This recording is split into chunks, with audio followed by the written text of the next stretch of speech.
సుమన్ టీవీలో మీ business promotions కోసం ఈ కింది నెంబర్ను సంప్రదించగలరు.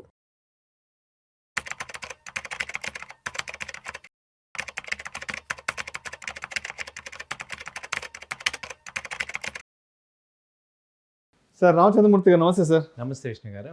రామచంద్రమూర్తి గారు రీసెంట్గా Axis mutual fund equity head Shreyash Devalkar ఆయన కొన్ని సూచనలు ఇచ్చారు. దేనికి సంబంధించి అంటే మన పోర్ట్ఫోలియోకి సంబంధించిన కన్సిస్టెన్సీ అండ్ గ్రోత్కి సంబంధించి కొన్ని సూచనలు సలహాలు ఇచ్చారు. అంటే ఎటువంటి ఫండ్స్ మెయింటైన్ చేసుకుంటే మన యొక్క పోర్ట్ఫోలియో మంచి గ్రోత్ని అంటే మంచి వృద్ధిని సాధిస్తుంది, మంచి స్థిరత్వాన్ని సాధిస్తుంది అంటే కూడా కొన్ని సజెషన్స్ అవి ఇచ్చారు కదా. ఏంటి దాని గురించి కంప్లీట్ డీటెయిల్స్ చెప్పగలరు? ఆయన ఎటువంటి సజెషన్స్ ఇచ్చారు అసలు? యాక్చువల్గా ఆయన చాలా మంచి సజెషన్ ఇచ్చారండి. మ్యూచువల్ ఫండ్లో ఇన్వెస్ట్ చేసే వాళ్ళందరికీ ఫస్ట్ క్వశ్చన్ ఏంటంటే అసలు దేనిలో పెట్టాలి, ఏ ఫండ్లో ఇన్వెస్ట్ చేయాలి అనే ఆ క్వశ్చన్కి రైట్ వే.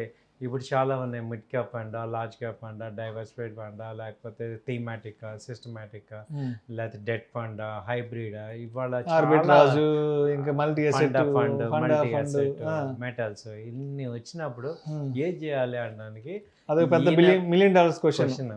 సో ఒక గ్రోత్, ఇప్పుడు ఈయన 2 పాయింట్లు చెప్పాడు. ఒక పోర్ట్ఫోలియోకి స్టెబిలిటీ ప్లస్ గ్రోత్ రావాలంటే ఏం చేయొచ్చు. సో దానిలో ఏమన్నారంటే ఈయన లార్జ్ అండ్ మిడ్ క్యాప్ ఫండ్స్లో ఇన్వెస్ట్ చేయటం అనేది ఒకటి బెటర్ ఆప్షన్ అంటున్నారు. లార్జ్ అండ్ మిడ్ క్యాప్ ఏంటంటే combination of large cap and mid cap. So అంతకుముందు దీనిలో ఏంటంటే సెబీ రూల్స్ ప్రకారం 35% ఫండ్ లార్జ్ క్యాప్ కంపెనీస్లో పెట్టాలి, 35% మిడ్ క్యాప్ కంపెనీస్లో కంపల్సరీ పెట్టాలి. సో మిగతా 30% ఫండ్ మేనేజర్ యొక్క డిస్క్రిప్షన్ బట్టి అప్పుడున్న సిచ్యువేషన్ బట్టి ఆయన రెండిట్లో ఏదో ఒకటి స్విచ్ చేసుకోవచ్చు. ఈ వెసులుబాటు వల్ల ఏమవుతుందంటే మార్కెట్స్ లార్జ్ క్యాప్లో ఏమవుతుంది, బాగా పెరుగుతున్నప్పుడు ఏంటంటే లార్జ్ క్యాప్ కంపెనీస్ ఒక స్టేజ్కి వెళ్ళిపోయాక అంతవరకు గ్రోత్ స్టేబుల్ అయిపోద్ది. మిడ్ క్యాప్ అప్పుడు ర్యాలీ వచ్చింది అనుకోండి, చాలా బాగా ర్యాలీ వస్తుంది. అలాగే మార్కెట్ ఫాల్ అయ్యేటప్పుడు, కరెక్షన్ వచ్చేటప్పుడు ఏంటంటే లార్జ్ క్యాప్ అంత ఫాస్ట్గా డౌన్ అవుతుంది, స్లో అవుతుంది. మిడ్ క్యాప్ అయితే విపరీతమైన కరెక్షన్ వస్తుంది. సో దీనిలో రిస్క్ రివార్డు రెండింటిని ఆలోచించుకొని మీరు కనీసం ఒక 5 ఏళ్ళ నుంచి 7 ఏళ్ళ వరకు ఇన్వెస్ట్ చేస్తాను అన్న వాళ్ళకి ఇది అడ్వాంటేజ్. ఊరికే 1 year 2 years అంటే వేస్ట్. ఇది ఒక సైకిల్, ఒక ఇన్వెస్ట్మెంట్ సైకిల్ చూడాలి కంపల్సరీ. 5 years నుంచి 7 years అన్న వాళ్ళకి ఇది బాగుంది.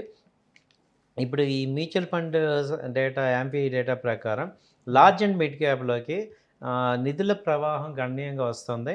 దాదాపు 2025 జూన్లో 3,500 కోట్లు ఉంటే ఇప్పుడు 2026 జూన్ కల్లా 24% పెరిగి 4,300 కోట్లు వచ్చాయి.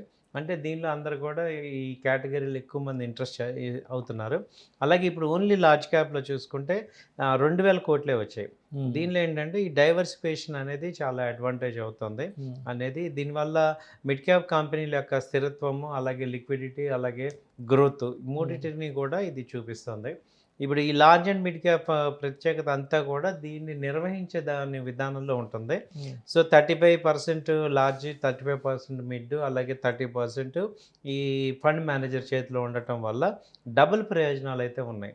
దీనిలో ఏంటంటే ఇప్పుడు ఈ లార్జ్ క్యాప్ కంపెనీస్ ఆల్రెడీ కూడా పటిష్టమైన బ్యాలెన్స్ ఉంటుంది, అలాగే వాటి వ్యాపారం అనేది కన్సిస్టెన్సీ ఉంటుంది. అలాగే ఈ ఆర్థిక సవాళ్ళని తట్టుకొని నిలబడే సామర్థ్యాలు వాటికి ఉంటాయి. దీనివల్ల ఏంటంటే మార్కెట్ తీవ్రమైన కరెక్షన్కి లోనైనా కానీ ఇవి పోర్ట్ఫోలియో స్థిరత్వాన్ని చూపిస్తాయి. తర్వాత మిడ్ క్యాప్కి ఏంటంటే ఇవి చిన్న సంస్థల కంటే మెరుగైన దశలో ఉంటాయి కాబట్టి ఇంకా లార్జ్ క్యాప్ స్థాయికి ఇంకా చేరుకోలేదు, బట్ చిన్న సంస్థల కంటే చాలా స్ట్రాంగ్గా ఉంటాయి. కాబట్టి ఏంటంటే వ్యాపార విస్తరణ, మార్కెట్లో కూడా వీటిని స్థానాన్ని పటిష్టం చేసుకోవటం, లాభదాయకతను పెంచుకోవడం ద్వారా ఇవి దీర్ఘకాలంలో అధిక ఆదాయ వృద్ధిని గడిస్తాయి. అయితే దీనికి వీటిలో రిస్కులు రివార్డులు కూడా అలాగే ఉంటాయి. ప్రస్తుత పరిస్థితిలో ఈ రెండింటి కలయిక అయితే చాలా ప్రయోజనంగా ఉందంటున్నారు. సో మార్కెట్లోని పలు రంగాల్లో లార్జ్ క్యాప్లు ఆకర్షణీయమైన విలువ లభిస్తుండగా మిడ్ క్యాప్లు మరింత మెరుగైన రాబడి పొందే అవకాశాన్ని కల్పిస్తున్నాయి. సో ఈ రెండింటిని కలపడం ద్వారా ఒకే పోర్ట్ఫోలియోలో 2 ఇన్వెస్ట్మెంట్ ఆప్షన్స్ను వస్తున్నాయి. సో దీనివల్ల ఏంటంటే ఈ యొక్క పెట్టుబడుల వల్ల అడ్వాంటేజ్ ఎక్కువ ఉంటుంది.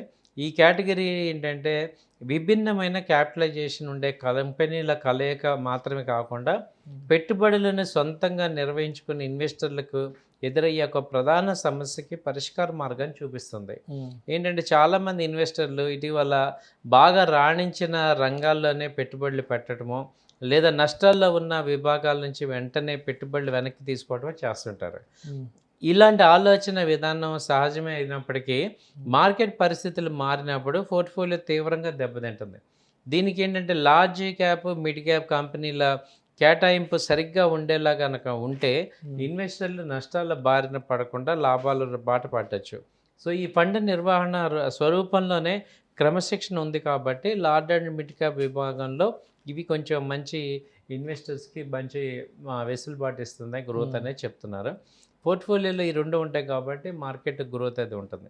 అయితే ఇది ఎవరికి అనుకూలం యాక్చువల్గా అంటే ఈక్విటీ పెట్టుబడుల పరంగా వీలైనన్ని ఎక్కువ ప్రయోజనాలు కోరుకుంటున్నా మార్కెట్ పరిస్థితులు తగ్గట్టుగా తమ పెట్టుబడులను తాము స్వయంగా నిర్వహించుకోలేని ఇన్వెస్టర్లందరికీ కూడా ఈ large and mid cap advantage ఉంది. ఇప్పుడు నేను చూశాను, ఆయన 10 lakhs ఇన్వెస్ట్ చేశారు, 30 కంపెనీలు పెట్టుకున్నారు. అందులో ఏది కొనాలి, ఏది అమ్మాలి, ఈ టెన్షన్ అంతా ఉంటుంది కాబట్టి ఆయన 10 లక్షలు ఈ లార్జ్ అండ్ మిడ్ క్యాప్లో పెట్టేస్తే వీళ్ళే ఫండ్ మేనేజ్మెంట్ వాళ్ళే చేసుకుంటారు కాబట్టి మనకి గ్రోత్ అది వస్తుంది.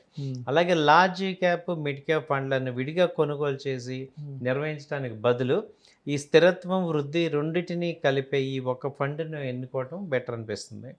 సో ఇది ఇప్పటికీ లార్జ్ క్యాప్లో లేదా ఇండెక్స్ ఫండ్లు ఇన్వెస్ట్ చేసి స్మాల్ క్యాప్లో రిస్కులు బారి పడకుండా అధిక వృద్ధి ఆదాయాలు అందిపుచ్చుకునేందుకు ఈక్విటీల్లో మరింత ఇన్వెస్ట్ చేయాలి అనుకునే వారికి ఈ ఫండ్ బాగుంటుంది.